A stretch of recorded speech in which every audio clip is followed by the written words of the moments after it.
सर्व रुग्णालयामध्ये डॉक्टर आणि सिस्टर हे त्यांची कामे त्यांच्या वेळेनुसार त्यांच्या ड्युटीनुसार करत असतात. तशाच प्रकारे सर्व रुग्णालयामध्ये ही करत असतात. KDMC अंतर्गत असलेलं शास्त्री रुग्णालय डोंबिवलीचे, तेथेही एक घटना घडली. त्या घटनेमध्ये सदर रुग्णाला कल्याण येथील रुग्णालयामध्ये हलवलेलं होतं.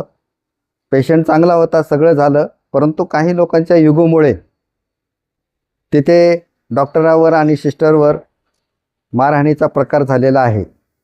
तर असे प्रकार नेहमीच प्रत्येक हॉस्पिटलमध्ये होत असतात, प्रत्येक रुग्णालय होतात. तर ह्या गोष्टी पुन्हा पुन्हा होऊ नयेत सामान्य नागरिकाकडून किंवा नेत्याकडून, म्हणून आम्ही ह्या गोष्टीचा एक सर्व अधिकारी, कर्मचारी आणि स्टाफ नर्सेस यांच्या संघटनेतर्फे एक निषेध व्यक्त करत आहोत. शासनाने यापुढे हे असे प्रकार होणार नाहीत याच्यासाठी डॉक्टर आणि सिस्टर यांना संरक्षण द्यावे.